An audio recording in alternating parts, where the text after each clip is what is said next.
नमस्कार नेपाली मित्रों। दोस्तों, बांग्लादेश से नेपाल को सबक लेने ही होंगे, नहीं तो आप अपने देश को पूरी तरीके से बर्बाद कर देंगे। दिमाग में रख लीजिए कि साउथ एशिया में बांग्लादेश, नेपाल, श्रीलंका, पाकिस्तान, भारत ये एक विस्फोटक जोन में है। यानी यहाँ पे गृह युद्ध की संभावनाएं बहुत ज़्यादा है। गृह युद्ध की संभावनाएं इसलिए ज़्यादा है क्योंकि दुनिया में चीन और अमेरिका का टकराव चल रहा है। रूस को छोड़ दीजिए, रूस के पास ज़्यादा टक्कर लेने की ताकत नहीं है क्योंकि उसकी इकोनॉमी केवल 2 ट्रिलियन है। चाइना की 18, अमेरिका की लगभग 28।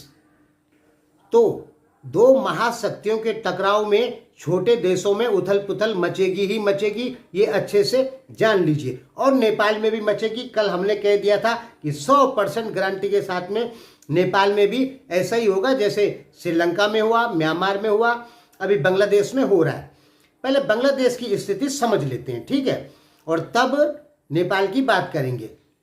देखिए, भारत को घेरने के लिए चीन ने पाकिस्तान को तो एक रखा ही है। श्रीलंका में भी उसका एयरपोर्ट हो ही गया, हेमनटोटा।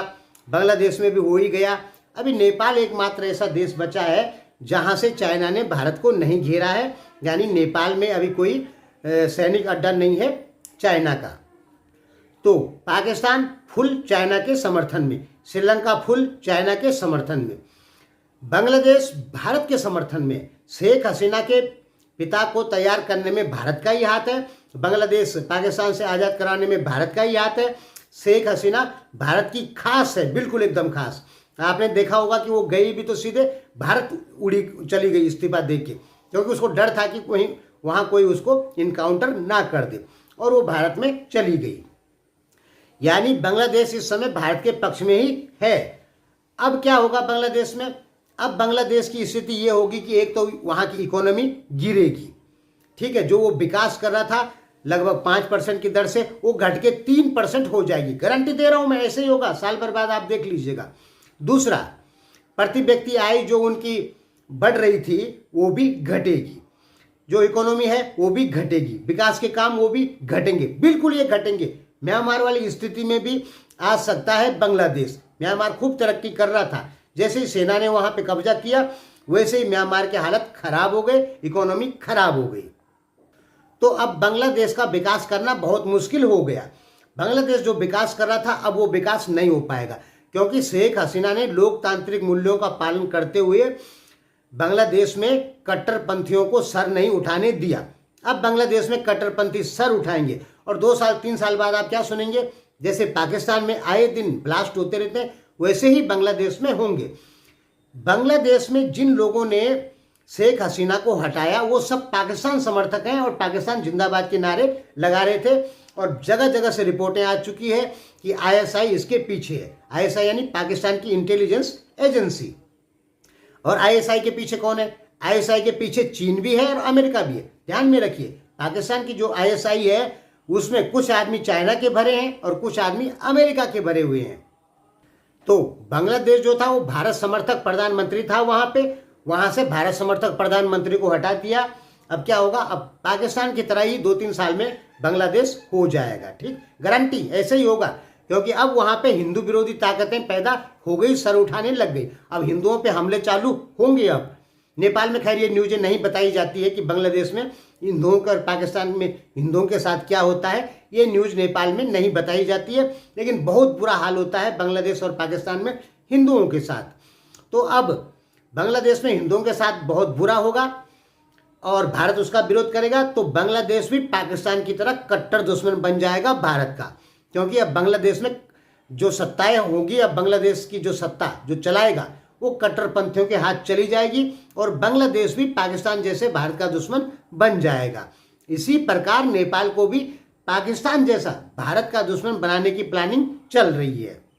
देखिए, भारत का दुश्मन जो भी होगा उसकी इकोनॉमी खत्म हो जाएगी। अगल बगल के देश, बड़े देश नहीं, चाइना की इकोनॉमी नहीं खत्म हो सकती, अमेरिका की नहीं खत्म हो सकती, लेकिन भारत के दुश्मन यदि पाकिस्तान होगा। पाकिस्तान एक समय में भारत से ज़्यादा प्रति व्यक्ति आय वाला देश था, लेकिन अब वो खत्म हो चुका है। पाकिस्तान $27 बिलियन उसको चुकाना है, और पाकिस्तान के पास में केवल $3 बिलियन मौजूद है। यानी बुरी तरीके से पाकिस्तान के हाल बहुत ख़राब है, श्रीलंका के हाल आपको पता ही है बहुत ख़राब है, बांग्लादेश के अब यही होंगे। अब नेपाल को भी वहीं कंडीशन में लाने की प्लानिंग चल रही है। आपने देखा होगा कि नेपाल में लोकतंत्र का विरोध हो रहा है।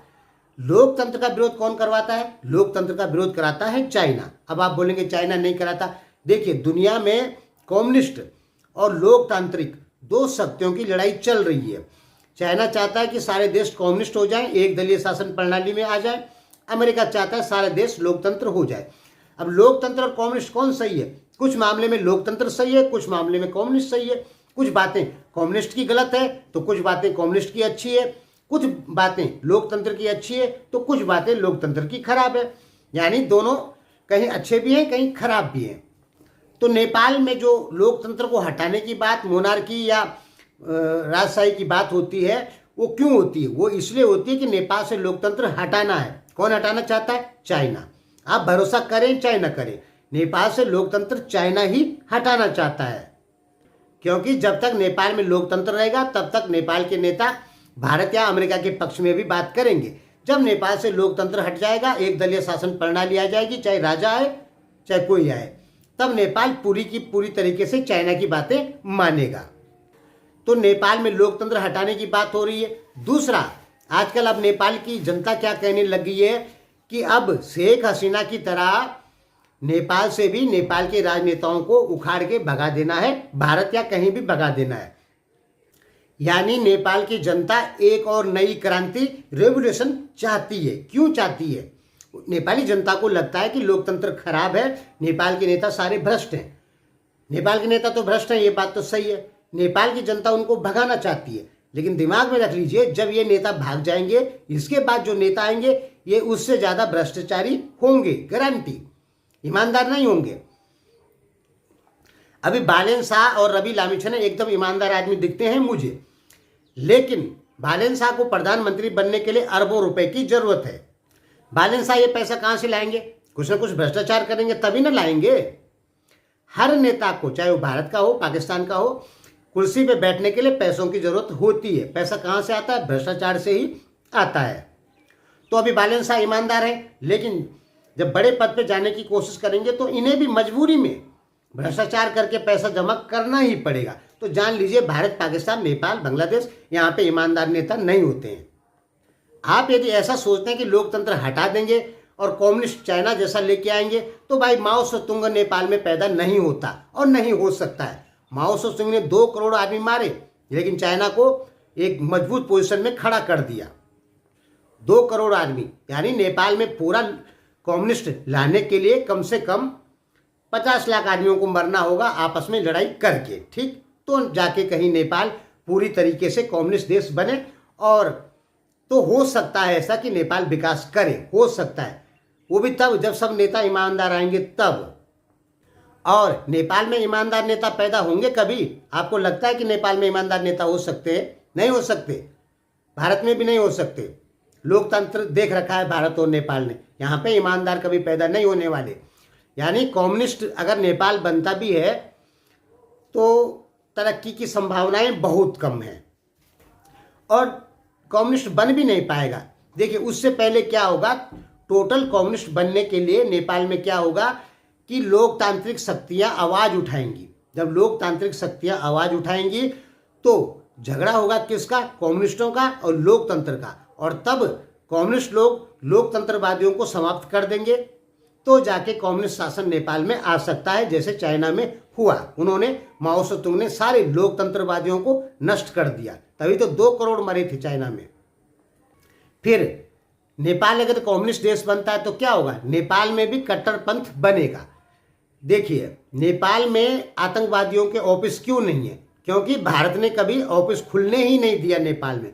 पाकिस्तान, ISI ने बहुत ताकत लगा दी नेपाल में भी, नेपाल को अस्थिर करने के लिए, क्योंकि नेपाल अस्थिर होगा तो वहाँ से भारत को आसानी से अस्थिर किया जा सकता है। लेकिन आपने सुना होगा, आपकी मीडिया कहती है कि भारत ने उस मुस्लिम को नेपाल में घुस के उड़ा दिया, रा ने उड़ा दिया, ऐसा कई बार आप सुनते हैं, ठीक है? तो वो कौन लोग होते हैं? रा कोई पागल तो है नहीं, बहुत सोचने वाली एक संस्था है जो सही सटीक डिसीजन लेती है। उसने कई बार नेपाल में घुस के कुछ मुस्लिम लोगों को उड़ा दिया। क्यों उड़ाया? क्योंकि वो नेपाल में भारत के खिलाफ साजिशें रच रहे थे। तो नेपाल जब अस्थिर होगा, नेपाल में आतंकियों के संगठन खुलेंगे, नेपाल में कट्टरपंथ दौड़ने लग जाएगा, तो क्या होगा? वो भारत विरोधी होगा, वो उल्टा नेपाल को भी नुकसान पहुंचाएगा। अभी जो आपके नेता है ये भारत विरोध में इतना ही जा सकते हैं कि हल्का फुल्का भारत को गाली देके वोट ले ले। आपके 3-4 नेता देवबा हुए, ओली, प्रचंड, माधव नेपाल, भीम रावल, इनकी रग में बेईमानी है, पर कितनी? उतनी ज्यादा नहीं जितनी फ्यूचर में नेपाल में जो नेता आएंगे उनके अंदर बेईमानी होगी।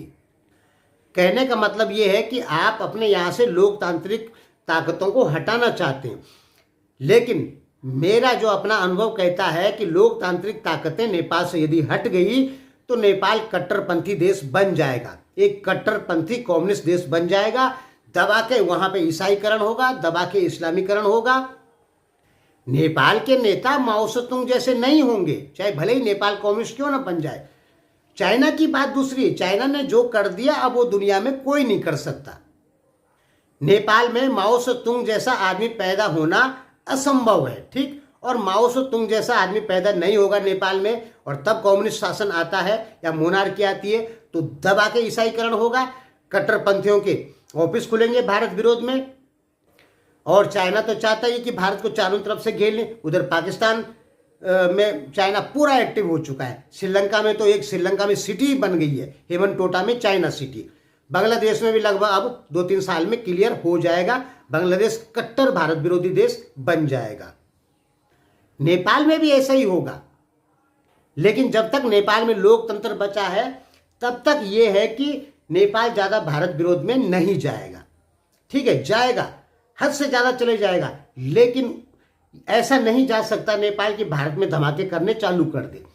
अगर नेपाल में एक दलीय शासन प्रणाली आती है तो ग्रेटर नेपाल मुक्ति वाहिनी जो है वो सक्रिय हो जाएगी, वो एक आतंकवादी संगठन बन जाएगा।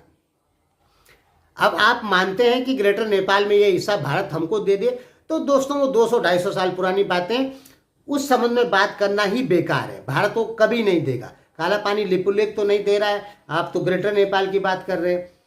कश्मीर के लिए 4 लड़ाइयाँ पाकिस्तान से हो गई, 1 इंच भूमि नहीं थी पाकिस्तान को, तो ये संभव नहीं है। तो कहने का मतलब क्या है कि नेपाल में एक दलीय शासन प्रणाली आती है तो नेपाल में गृह युद्ध होगा। नेपाल के लोग जो नेपाल से लोकतंत्र खत्म करना चाहते हैं तो नेपाल में गृह युद्ध होगा। नेपाल में जो नेपाल की युवा पीढ़ी पुराने बूढ़े राजनेताओं को हटाना चाहती है, बदले में नए नेता लाना चाहती है, तो वो सब नए नेता अपनी बड़ी कुर्सी पाने के लिए ज्यादा भ्रष्टाचारी होंगे। अब नेपाल में ईमानदार नेता आना मुश्किल है, भारत में भी मुश्किल है, पाकिस्तान में भी मुश्किल है, क्योंकि अब लड़ाई चल रही है चीन और अमेरिका में, और चीन अमेरिका में लड़ाई चलेगी तो वो नेपाल को अपनी तरफ खींचेंगे, दोनों खींचने का प्रयास करेंगे, भारत भी खींचने का प्रयास करेगा। बांग्लादेश में जो हो रहा है, मतलब साफ क्लियर है कि चीन अमेरिका की लड़ाई में श्रीलंका पिस गया, पाकिस्तान पिस रहा है, बांग्लादेश भी पिस रहा है, अब नेपाल भी पिसेगा। कन्फर्म है ये, लगभग बिल्कुल कन्फर्म। अब कब पिसेगा, 2 साल लगता है कि 5 साल लगता है, लेकिन नेपाल में भी ऐसी कंडीशन हो सकती है। इसलिए नेपालियों को सावधान रहना चाहिए और स्वतंत्र विदेश नीति का पालन करना चाहिए नेपाल सरकार को। धन्यवाद।